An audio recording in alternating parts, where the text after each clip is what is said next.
In this video, we are going to be talking about chirality and what a chiral carbon is. Definitely let me know if there is a specific concept or NCERT question that you need help with.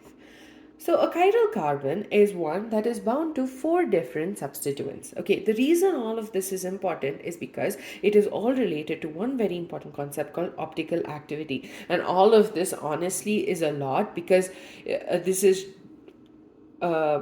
all of it comes down to a very important concept in chemistry called as stereochemistry. So an important requirement for a molecule to be optically active is the fact that it has a chiral carbon. A chiral carbon is the one which is bound to 4 different substituents. Okay, so let's look at all of these examples. Let's identify the chiral carbons and the ones that are not. So in this case, this carbon is bound to 3 hydrogen atoms. The primary requirement for a chiral carbon is that it's bound to 4 different substituents. So it has 3 hydrogens and 1 carbon atom, so it is not chiral.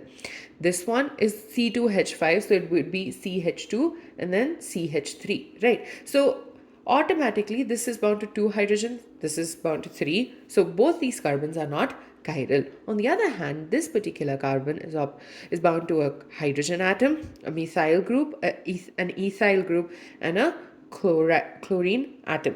So this is a chiral carbon. Okay, so it's bound to 4 different substituents, so it's a chiral carbon. Now pause the video and try and identify the other chiral carbons if you would like, and then unpause and then figure out if you were right or wrong. Similarly, in the second case, this is an ethyl group and this is a methyl group, and we've established already that a methyl and an ethyl carbon are not chiral.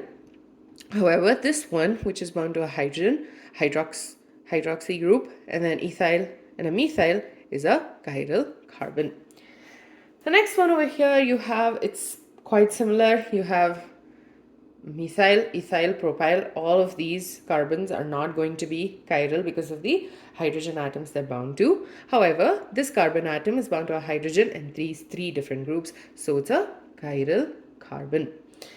The last two. The reason I put COOH, now you'd be like, oh yeah, you have COOH,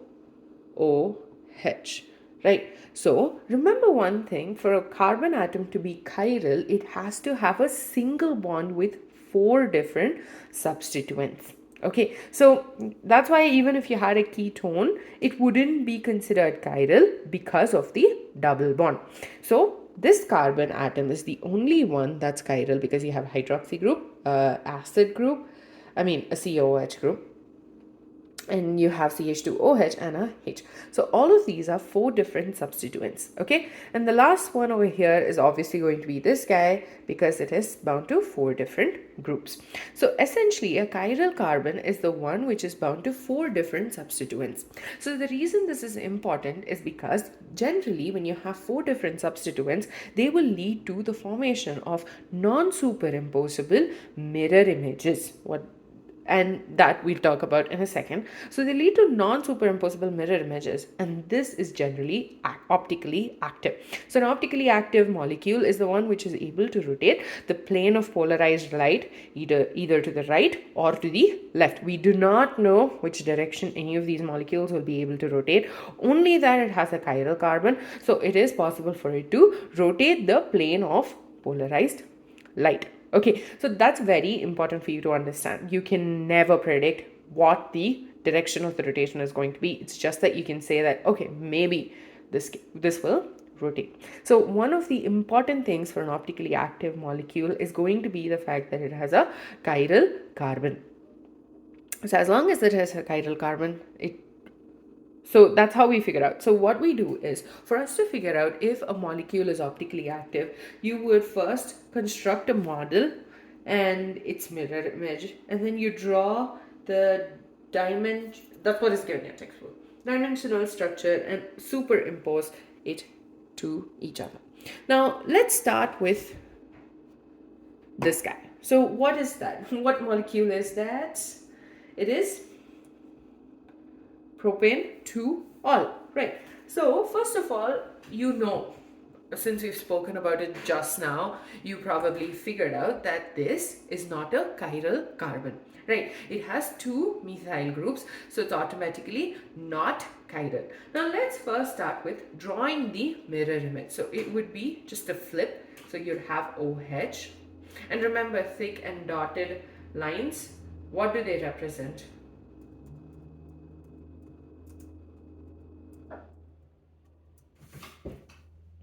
So obviously in class 11, you learned the thick and this representation. These lines indicate that the groups are on the plane of the surface, whereas this dark line indicates it's coming towards us, and this bond indicates it's away from us, right? So what will happen is, when you have the mirror image, you have the OH, then you have the carbon.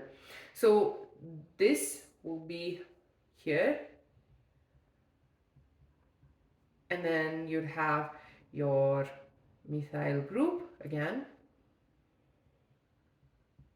and then you have the hydrogen. So these are mirror images, right? So essentially, so this is how you can compare. Normally, if it had been quite similar in the configuration, you would be able to easily compare and say, okay, these mirror images are superimposable or they're not superimposable.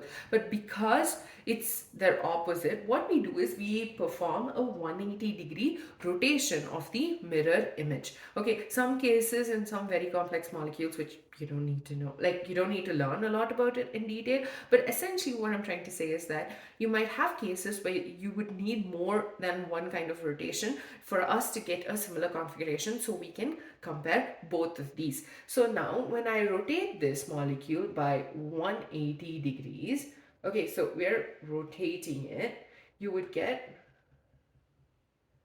the CH3, and then you would have the dark wedge CH3, then you'd have your hydrogen, and then you'd have your hydroxyl group. So essentially what's happening over here is you are having, this is superimposable. Okay, the reason we're rotating it is for us to get us, you cannot compare this and this, but it's easier for you to say, okay, yeah, these two are not, I mean, these both are superimposable. So because of that, this molecule is not going to be optically active. Okay, now the next example we have is butane 2-ol. You obviously have different groups attached to it. Okay, so what we are going to have now is, you pause right here and try and draw these structures on your own. But essentially when you have a mirror image, you're going to have the OH, right? And then you have the carbon. So this is the easy part. Similarly, you will also have your hydrogen. Now, this would be flipped. So you'd have your C2H5 first over here. And then you'd have your dotted lines CH3. I mean, dotted. Well, I mean, it goes away from here, right? Now, when we are rotating it by 180, so flipping it back, what you would see is the carbon, and then your OH will come back to its original position. Okay, and your hydrogen is also going to be just there. However, because we've rotated it, you would have your dark line would be occupied by a CH3 methyl group, and then, oh, did I say dotted? I mean, thick line would be CH3 and C2H5 for the dotted. Essentially what's happening is it's flipping, and so the rotated mirror image is quite like different. So this and this is not superimposable, and because it's a non-superimposable mirror image, it is optically active. Okay, so essentially chirality and optical activity are quite related. For your molecule to be optically active, it needs to have a chiral carbon, and the chiral carbon is the one which is bound to 4 different substituents. Right, so here what we did was we took the mirror image and then we rotated it by 180 so that we can compare it with the initial molecule, and this in turn helped us to get to a point of, okay, fine, they are not superimposable. Okay, again, remember, you cannot predict the direction of the plane of polarized light. You can only predict if a molecule is going to be optically active or not. In the next video, this is actually an extra concept that I wanted to talk about. It's quite important and it's quite fascinating. What we're going to talk about is a plane of symmetry, and that also decides if a molecule is going to be optically active or not.